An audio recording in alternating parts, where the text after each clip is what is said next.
I say I'm going to be talking about the HRS data set. I'm going to share my screen, and then, I have some slides prepared, but then I also have some links in my slides. So if Christina, you can share the slides in the chat, that would be very helpful, because at some point I want us to do like a little bit of like digging into the data set if there is time, and for people to look at some of the links that I'm going to be showing. So Christina is going to share the slides in the chat. So please save the slides. You can follow me along, or, but there'll be some time where I want you to go to some links. And, one thing I want to do, if we have time, I want you to go and dig into the data set, just to try to find, questions related to your interests. Just tell me, raise your hand if you have ever worked with the HRS data set. So no, it's okay. So Angela, you have worked with it some. Okay, great. Okay, so then let me get started. Again, I thank you so much for letting me share with you my experience with the HRS data. So here, let's see, if I put it as a slideshow, does that look like a slideshow to you? It does. Okay, and then I would say I can't see your faces since I have a slideshow on my screen, doesn't let me. So anytime any of you has a question, please jump in, okay? So feel free to jump in. So here I changed the title a little bit. I really think, my lecture is like a practical approach to using the data from the health and retirement study. If I had another title, I would say, HRS for dummies. Like I don't want to insult anyone by any means. Like I learned how to use the data set, by myself. I mean, of course, I have people in the way who really provide me some guidance, but I felt that the HRS can be intimidating. And I think, I really want to give you a taste of it, that I felt like the HRS is so rich and such a wonderful and amazing data set, that I hope that from this lecture, from this webinar, you get a little bit more practical approach, and you feel like you can go to the data set and do some analysis yourself. So that's kind of like my goal for the lecture, really do like a practical approach. Again, I don't claim to be an expert. I mean, there's people at the University of Michigan, who work on the HRS every day. But I have experience working on the data set for several projects. So, and that's what I want to share with you from a practical perspective. So the way that I plan the lecture, I have some slides. My plan is to go for 20 minutes sort of thing through my slides. Of course, if you have any questions along the way, please come in. I took a training of the HRS. I did it virtually. They have, I think now, after COVID, they have virtual and in person. This HRS training is excellent training. They do a great job kind of walking you through all the things in the HRS, right? I reached out to the HRS staff who gave the training when I took it back in 2021. And I told Amanda Sunega here, I told her, you have a lot of good slides that I want to use. I think from that webinar, I mean, from that training, it was like a couple of days training for like a couple of hours a day. I think I have probably like 10 PowerPoint presentations, right, from different people.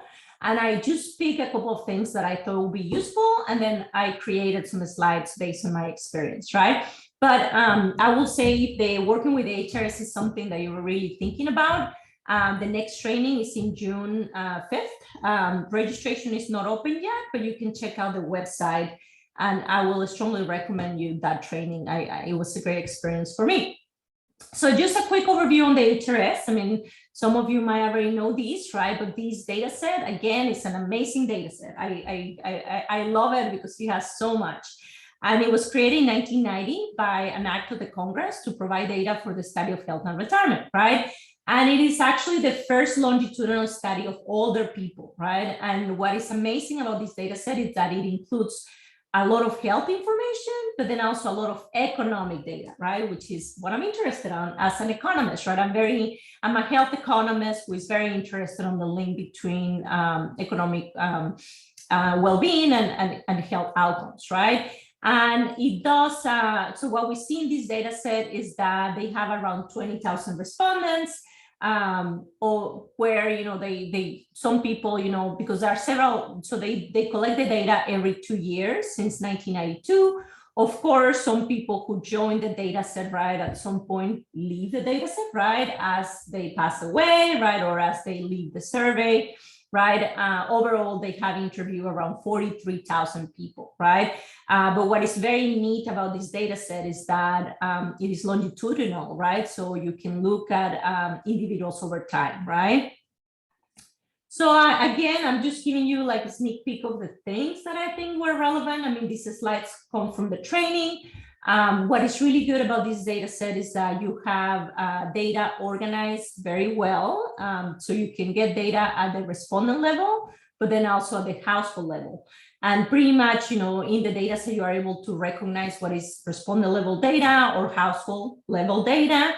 And then here, the HRS asks questions about couples. So the spouse is usually surveyed with the HRS, and then also other family members are also including the survey, right? And what you can see here, right, usually in the HRS, you will have that there is going to be a financial respondent and a family respondent that is going to provide most of the information when it comes to like housing, income, family composition, and other questions related to the individual.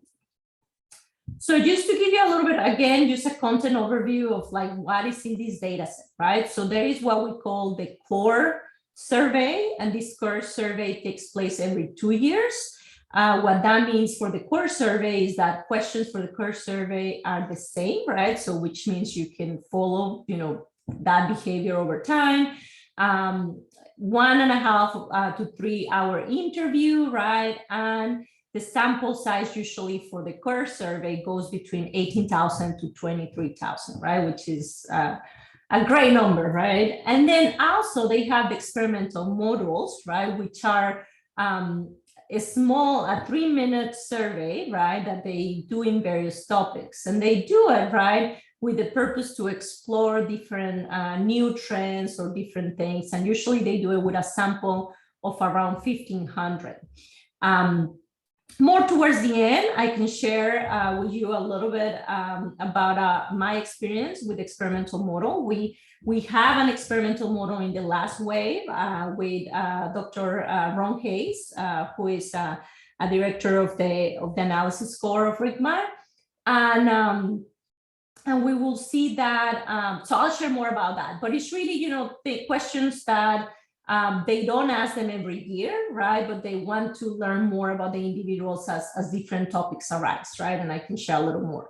And then what the survey, right? Some data is collected face-to-face, of course, when it comes to physical measures and biomarkers and genetics, right? They need to be collected in person.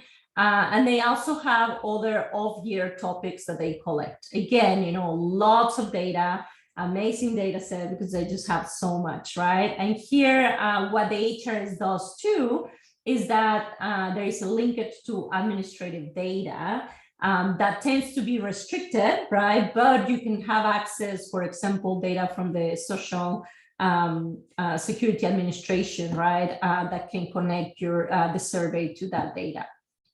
So again, here, just talking a little bit about some of the measures that are included in the main survey, right? Which is the CUR survey, which is the one that I was mentioning that they collect every year, so that you are every 2 years, right? It's a biennial wave. And here you can see some of the health measures. Again, this is just a sneak peek, right? They collect data about health services, the labor force, economic status, family structure, and then questions about expectations and behaviors, right? And then the models, as I was mentioning, right, these are in various topics, right? For example, again, I'll talk a little more about the experimental model we have. We have a retirement knowledge scale, right? Because we're interested on how people are preparing for retirement and what are the levels of knowledge. There was some data collected on financial literacy, for example, through the models. Okay, but what is, I mean, I guess when we think about the HRS, I mean, that's another reason I will say that it's a great data set to work with, because it will really give you experience to work with other data sets. So I feel like for me, working with the HRS has really helped me to even like transition into other data sets, right? As you can see here, right, the HRS is really the model for similar studies around the world and then also in the United States, right? For example, I don't know if some of you are familiar with the internet panels, the Understanding America study, which is collected at USC by CSER, and then the American Life Panel, which is collected at Rand Corporation, and they use questions very similar to the HRS, right? So it's pretty neat, right? The HRS is really this data set that you can really learn. As you learn to work with the HRS, it will really help you to learn how to work with other data sets. So that's why I think I hope this seminar gives you a little bit taste for it and makes it less intimidating. I mean, I will say, because it has so much, of course, it's intimidating. It took me a while to really get to dig in and a lot of, trial and error, I have to say. Well, another thing to mention about the HRS, right, because it is representative for the population 50 years and older, right? They take a complex sample design approach. I'm not going to go into detail about that, right? But it has in the survey, you can use some weights to account for the complex sample design. Again, in my experience working with the data set as an economist, so whenever I'm working with the data set to do a regression analysis or to look at correlations between variables, I didn't feel the need to use weights.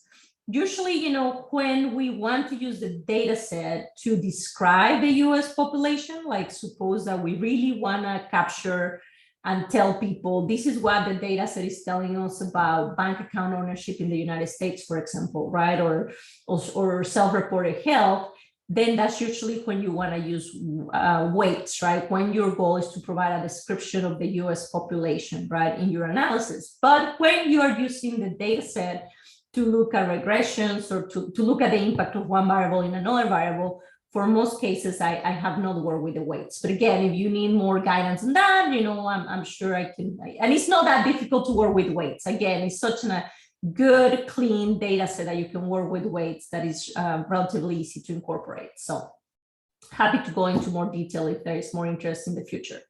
So again, the next slides is just like, I just like pick one slide from like a full set of like, I don't know, 30, 40 slides of, one of the sessions we had. And for example, there was one session when I took the training back in the summer of 2021, right, that talks about biomarkers, right? And here used to give you some ideas of some of the data we see there about biomarkers, right, on physical measures that they have collected since 2006 and towards today.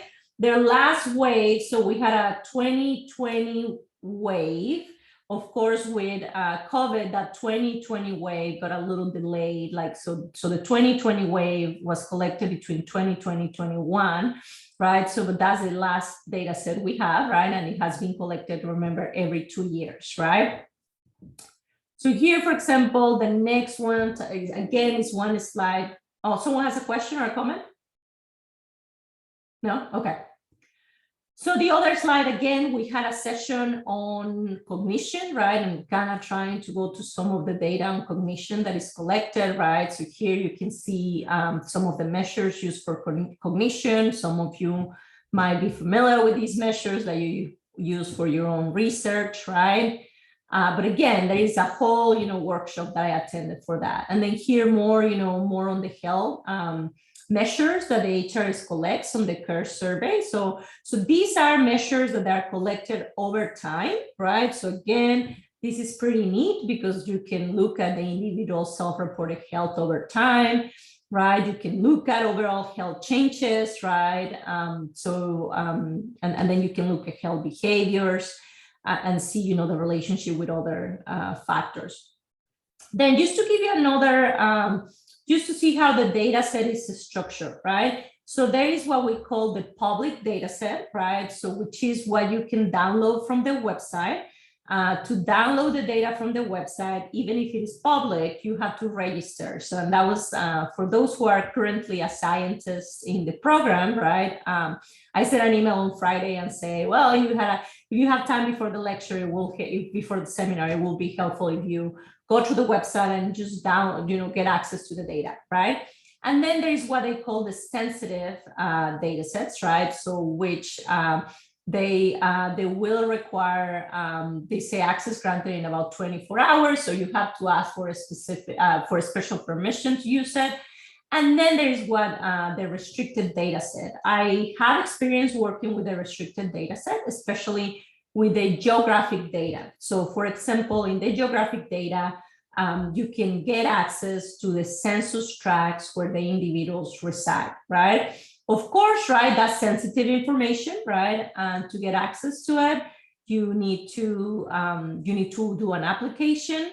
When I worked with the restricted data several years ago, when I was a RIGMAR scientist, I actually needed to go to a computer, a RAND corporation. So all my analysis for my RIGMAR Chime project actually was done at what they call a cold room, right? So it has to be, a computer, I had to write my programs and then run it in the computer I ran. Nowadays it's much better. So nowadays you can actually apply and be able to use an enclave online that is encrypted. I have the application and I'm planning to work with it this year and next year. But yeah, so for example, for me, I find very useful, especially because I'm interested on how, on what I call the social determinants of financial well-being. So I'm very interested on how, the environment influence your financial well-being. And I'm very interested in using the geographic data, right? And of course, data from the SSA and pension can be useful. So here, let me talk a little bit about my slides. Again, I say this is a very practical approach to the HRS. I came up with 5 steps, say, okay, let's come up with 5 steps, like how to work with a data set. Again, this is all based on my practical experience. So I'm happy, to answer any questions. And of course, if there is people out there who has something to, share about, their experience working with a data set, that will be great. Again, it's just very practical. I learned it. It took me a while, so I'm just trying to hopefully, giving you some shortcuts. So I will say, the first step, navigate the website and register to get the data sets you need, right? So that's why I wanted Christina to give you the slides, because I have a bunch of links here. So, and at some point, as I finish going through my slides, I can also we can decide, we can also do some navigation. I can share my screen and then we can do some navigation together, right? But the first step is go to the HRS to see all the data products they have, right? And try to get the data sets that you think you need, right? And I'm going to give you some in the next slide, you'll see how are you going to know what data set you need, right? But for example, one way to start to work with this data set is to get what we call the raw data from each wave. So as I remember, these waves the data is collected every 2 years. So if you go to the links that I'm giving you there, right, you'll see how you have access to, for example, the data from the 2020 wave, right? And you can download that one, you can download the 2018, right? Then there is what we call the RAN HRS version of the data, right? Which is a longitudinal data set that has all years together. So then what is pretty neat about the HRS is that they have spent a lot of time and resources cleaning the variables for you, right? So for example, in the raw data set, they'll ask a question like, tell us, what do you have a retirement saving account? And again, you'll see all my examples based on the data that I work, right? And then you will say, yeah, I have 5 retirement accounts. I mean, I'm just making it up, right? I have 2 retirement accounts. And then in one, I have X amount of money. And then in the other one, I have X amount of money, right? And the raw data set will show that, right? But then the RAN HRS data set will aggregate, for example, all your retirement accounts, at the end, what is the total amount of retirement saving? And then the HRS cleaned by RAN will have that, right? So I usually work with both, and I'll explain more why in a little bit. But I will say, you know, the first thing is to go to the website to see what you think you need. Then step 2. And I think in step 2, I spend a lot of time in step 2. So here you want to check documentation to get familiar with the data set, right? So there are a lot of resources. The data is very well organized. There are many questionnaires and code books that you can go to.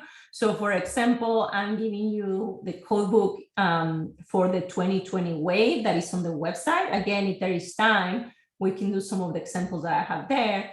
But if you click on the code booking website for the 2020 wave, then you go straight to see like all the variables there, and then you can even find demographics there, right? So that's a very useful, especially like right now I am working with the 2020 wave, and I have used that code book in the website a lot. Then the next resource I will say is probably my second favorite. Like I use it all the time. So here, because when you work with the data sets, right? So most of the time, I mean, or a lot of the times, right? You are interested in looking at how individuals are doing over time, right? So you are interested in seeing variables over time.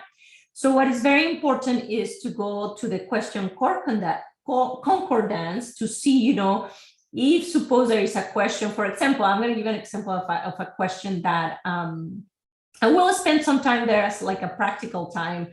As I kind of go through my slides, we'll spend some time there. But for example, we had a RICMAR scientist who was interested in working on health outcomes for formerly incarcerated minorities, right? And if you go to the question concordance to find that, you will only find that that data was only collected in one wave, right? So the question concordance is a great resource. I use it to, you know, to see whether, you know, the variables are collected over time. I even use it sometimes when I'm working on another project and I say, okay, you know, for the other project, I need a question about how people ask, you know, how are you saving for retirement, right? And then I just go to the HRS survey, right? Because most of the time you don't want to reinvent the wheel, right? You want to use a measure that other people have already used and validated. And the question concordance is actually a great resource for that. Then I'm also giving you a link to the experimental models. There is more information there. For the experimental models, you can learn more about the questionnaires, you know, what are some of the questions, the topics that have been collected over time. The way that experimental models work is that the HRS opens a call for proposals, right? And then you apply. And then, you know, if the HRS staff, you know, feels that the topic that, you know, the measures that you want to collect are relevant, then you get selected, right? So for us, for example, what made our retirement knowledge scale very appealing to the HRS is that we created a scale that was appropriate, and this was, you know, collaborating with Ron Hayes and Sylvia Paz. So Sylvia Paz was a RICMAR chime, and Ron Hayes is a director of the analysis core, right? And they are experts on measurement, right? And we were able to create this scale that we felt was appropriate for low and moderate income and lower levels of literacy. And then we create this scale in English and Spanish, right? Because what I found there in the literature is that most scales are really complicated and that it was very difficult, you know, to really think, how are we going to measure retirement knowledge if the scales out there are just so difficult to comprehend for the average individual, right? And that's how we came out with this scale. And it's a great opportunity, right? Because we were able to collect data and you know, they pay for it. And then, you know, the RAN longitudinal file documentation, that's also a great resource. I use that one a lot too. So here I'm giving you some links.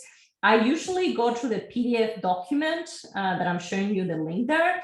Because, for example, like if you put there, you open your PDF document and then you put self-reported health, then you can find there, you know, you can do it with the find, and then it can take you straight to the question, right? And you can see, you know, in which ways it was collected, how RAN cleaned the variable for you so that you have it in the longitudinal data set, you know, that is consistent over time. Then step 3 is what I call dig into the data set, right? I will say when you're working with a data set, I think there might be 3 scenarios, at least based on my experience. So here, for example, if you want to study something over time, then your best approach is to work with the run longitudinal file, right? Because that one has already the variables clean and organized for you. So it saves you a lot of time, right? But if you want to work with one wave in a specific, for example, you want to look at the impact of COVID on a health outcome, and that's, there were some COVID related questions that were collected in the 2020 wave, then you probably only want to work with the 2020 wave, and you're going to be working with the raw data for the 2020 wave, right? For example, right now, the RAN longitudinal file hasn't incorporated the 2020 wave. So they haven't really cleaned it yet, right? So it takes some time for RAN to do it. But right now, if you go to the RAN longitudinal file, you can get all the waves cleaned up to 2018. And then sometimes you might need both. And that's what I have done with my projects, actually. The RAN file sometimes misses some of the variables that you can get from the raw files. Like I remember having to go into the raw, for example, for one of my papers, I work mostly with the RAN longitudinal file. But then when there were some questions specific to immigration, I had to go to the raw files from the different years and clean it myself and then bring it into the survey, right? And then merge the data sets, right? So I will say here for step 3 is really just getting your hands dirty and dig into the data set, right? So here, as I was saying, if you say that we go into a scenario A, right? Suppose that you are working with the RAN longitudinal file to look at patterns over time. Then I'm giving you there the link to take you, that takes you directly to the RAN longitudinal file up to 2018. As I was saying, those include 2020 wave. Then they are updated regularly, right? And the last update is in July of 2022. So I usually try to work with the most updated version of the data set. So I write my code so that I can later, as they update the data set, I am able to rerun my codes with the most recent data. So here I will say that this data set can be very overwhelming because it has so much, right?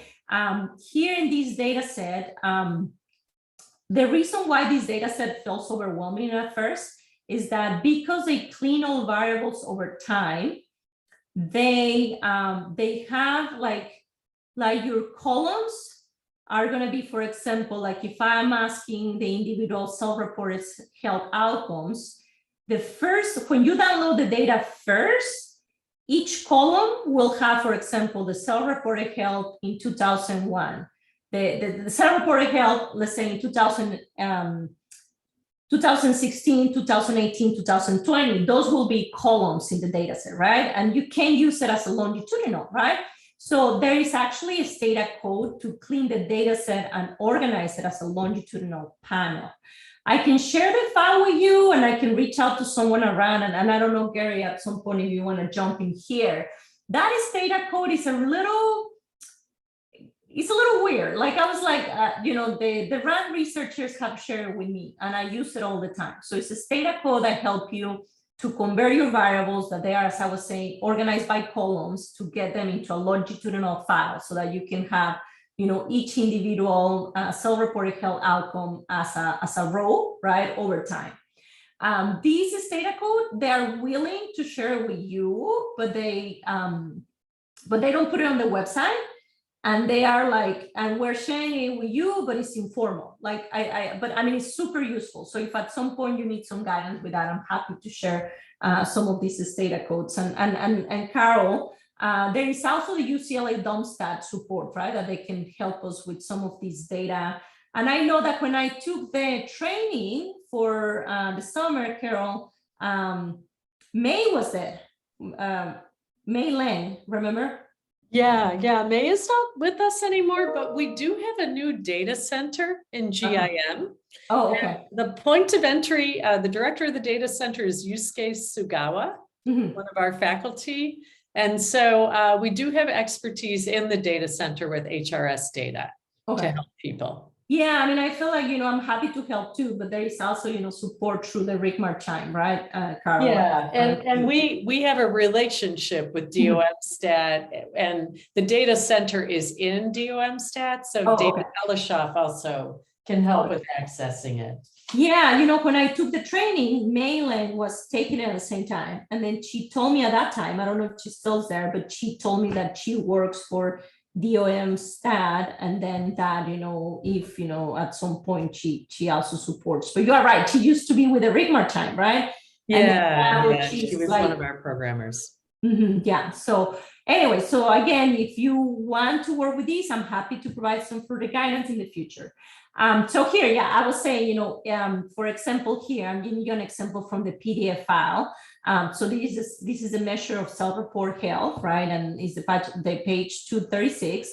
And here, when you go to the file, you can see how they collect it, right? And you can see, so here you can see the RW represents the respondent, and then W represents the wave. So you can see, you know, wave 1 through 14. So 14 will be wave of data collected in 2018, right? So it goes all the way back.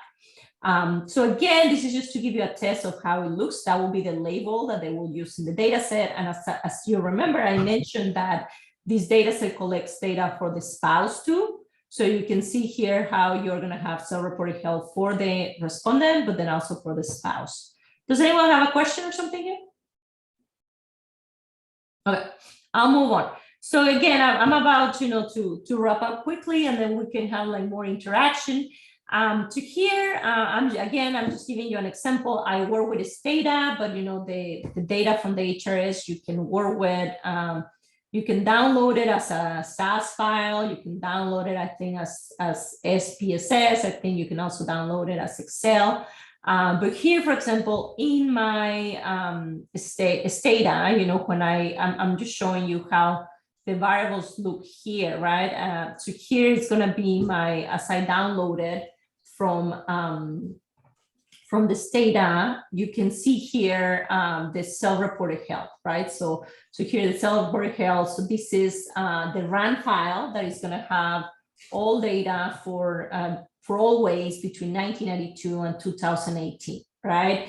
And then here I'm just showing you the self-reported health, and you can see how, as I was saying, remember, one column represents one self-reported health for each wave. Then later, once you use this data codes, you are able to transpose these to longitudinal files that you can use for like a regression analysis or correlation.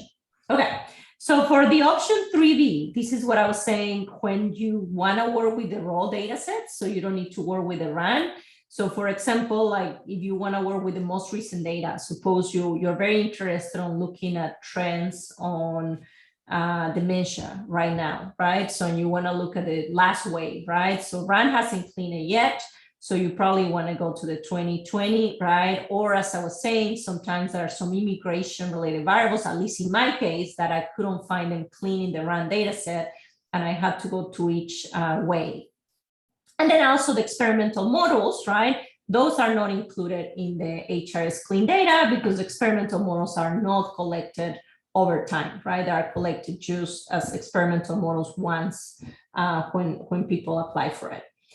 So here, for example, again, I'm just giving you, if you are gonna get the HRS public data using the 2020 wave, this is how it's gonna look like, right? So you have to register. And then once you register, you can see here all the versions of the files that you can get, right? So I was saying, you can get it as a SAS, as a SPSS, or a Stata data set. And then you're going to be able to download the questionnaires, the distribution health, and all the data files and the codebook files, right? So here I'm just giving you an example of one of the variables, right? Suppose you're interested in learning in the HRS, you know, who is born in the United States, right? So here I will say that after you download, you will get several files, right? And you need to find that variable. So a good resource to navigate is like the link that I'm giving you there, which is the codebook online. I found it very useful. So here, for example, you go to the codebook online, which is what I'm showing you when it says demographic question finder. And then you can see there, right, that over there, there is going to be in that side, that's how I found the question born in the US. Like I click on it and then it took me to born in the US. And then here you can see how they ask the question. Like you can see where were you born in the United States? And then you can say 1, yes, 5, no, 8, don't know, right? And don't know or not a certain. And then 9, refuse to respond, right? And then they can be blank, right? So here's just to show you, right, how you find the variables, right? So here, for example, once you go to the code book, you're gonna find that the file where, so that's another thing. When you get the raw files, you're gonna get a lot of different files, right? So you need to learn how to navigate, like, for example, here, the demographic data is part of the module B, and that's why you can see here H20BR, that tells me that, that is the wave data for 2020 for model B, which is the demographic data, and then at the respondent level, right? That's what the R represents there. Then you can use, there's also the track file. So this happened to me the other day. So I was trying to download some demographic data, and then in the raw data, I was getting a lot of empty observations. Like right now here, for example, you can see born in the US, and you can see a lot of blanks, right? Well, I was actually struggling with a race variable. And then I realized, that the track file has everything. So then I went back to the track file and got my race and ethnicity variables from there. And then I merged that with the other variables that I was looking at, which was, for example, the retirement knowledge scale we created. So again, these are just little tricks on how to work with the data. For example, here, right, as I work with the track file and I have the information on whether, the individuals are US born. Again, this is just a data output, right? I did a tabulation, and then you can see that 84% are US born, right? 13% are born abroad, and then 3%, right, don't want to answer, right? So therefore, you can see again, it's a great data set. So then I will say, the next step, right, is that you need to merge your data sets and clean the variables, right? So that's something I do. And it takes time, but it's what is nice about the HRS is that it's a great data set, so it's very well organized. So once you get a sense for it, it's just very repetitive, I will say. So here's some tips, right? So I usually try to reduce the files to keep only the variables of interest, just because these data sets are huge. So sometimes it helps me just to reduce them. I usually reshape the run longitudinal file and keep the variables of interest, right? Using the data code that I mentioned. Again, if you need more on that, I'm happy to provide more guidance. And then you will be merging the data sets using the household and individual identifiers. So you usually use the HHIDPN variable, which is a variable that combines the household identifier and the individual identifier. And I mentioned there, it takes time, it's just like, I like it. I like digging into data sets when I have time.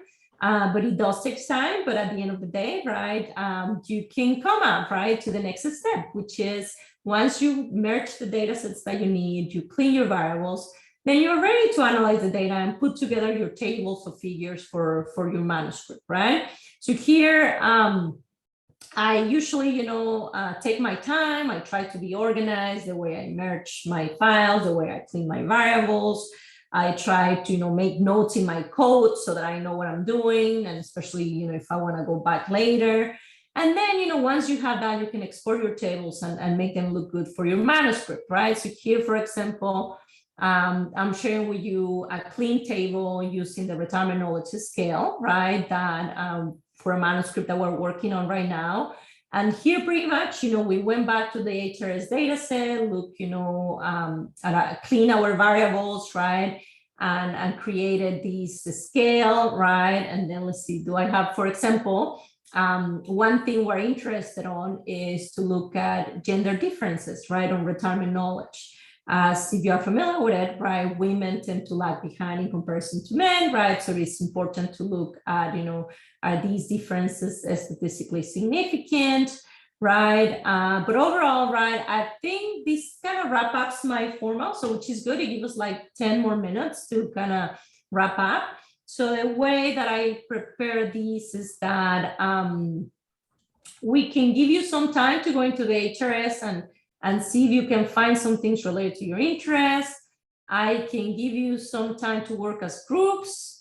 We can work together navigating the website, or I can answer questions, or I can go into more detail about using the restricted data or the experimental models. So here I'm really open to whatever the audience feels like for the next 10 minutes. You see anyone has any preference? Yeah, any questions? Very quiet group. Any questions or anything in a specific that you would like to go over?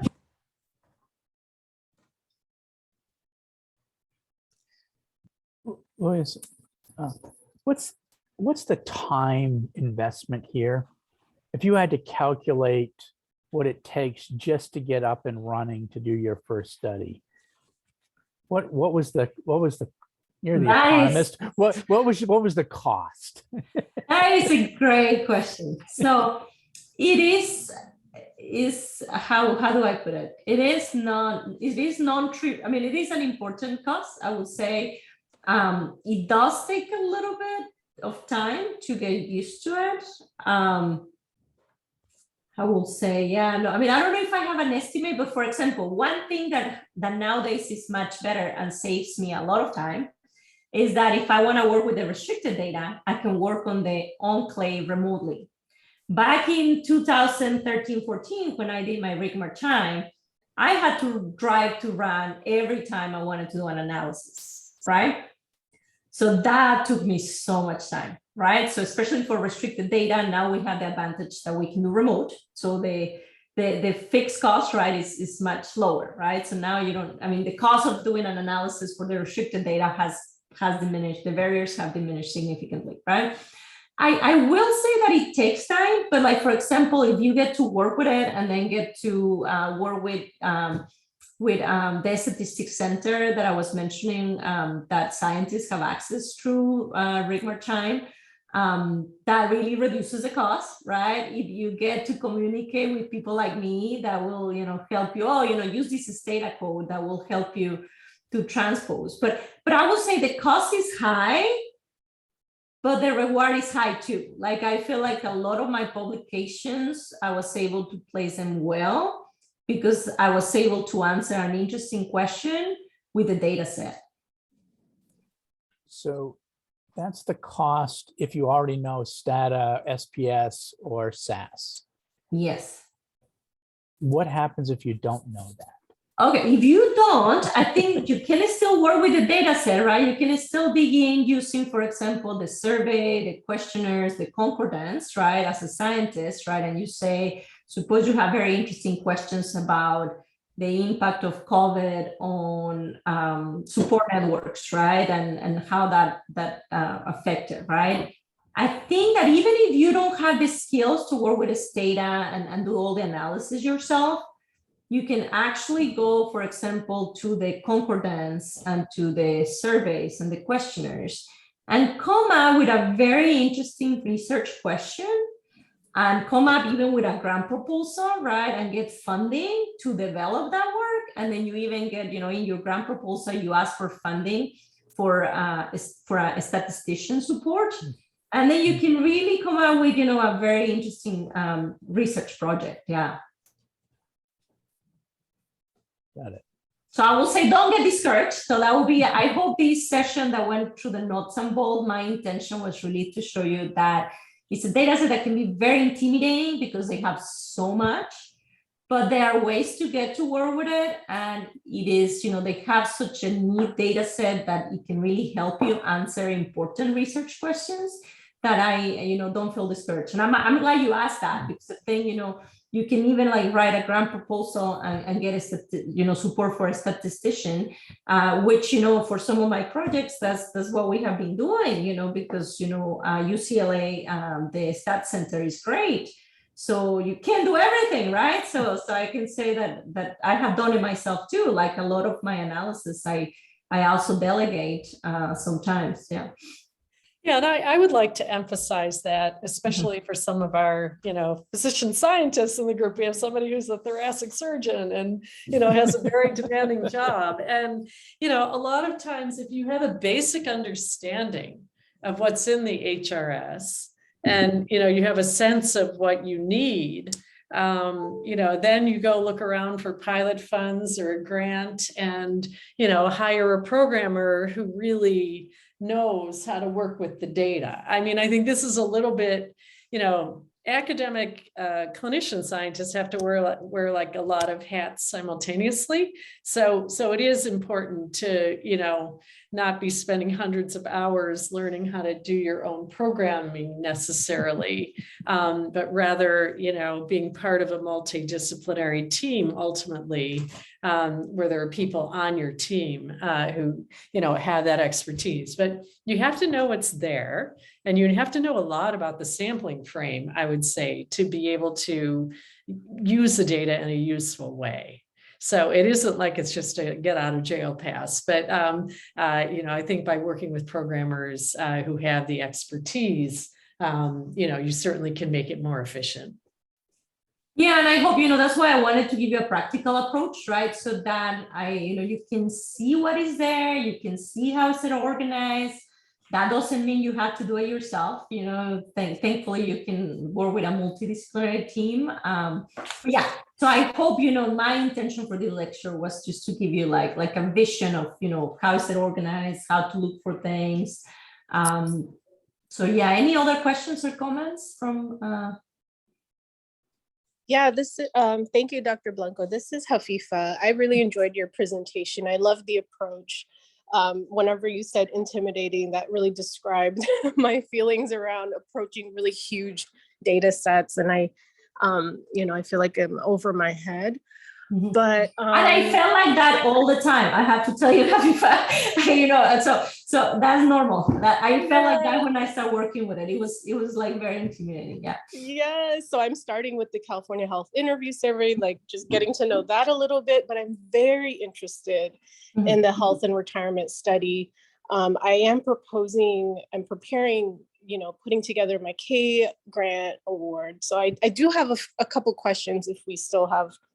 I don't have time. Yeah. So I was able to look up variables in HRS regarding foreign-born status, but I don't know if it goes beyond that because I'm trying to test like my hypothesis with context of migration, which requires country of origin, possibly generation status, but I don't know if that's in there. There were like multiple in the restricted version, and again, we can talk more later, you are able to know the country of origin. Oh, very nice. That's good to know. Good to know. So in the restricted version, I recall like we're looking at that. So there are a few things that you can find in the restricted version, and I remember that is one, right? And that's more sensitive. That's why it's not available in the public. Then, I think you're right. I mean, some of the core questions, there is not like a super rich survey on immigration. But for example, if you dig into some of the experimental models, there are some immigration specific questions, I think. And then I will say the country of origin, I'm pretty sure you can get it from the restricted version. You have to apply to get access to it from the enclave, but yeah, I mean, that's probably something you can use. Yeah. Yeah, wonderful. So in terms of applying for a K grant award, do funders usually want scientists to have like previous publications using that data set before they fund the scientist, specifically for a K award?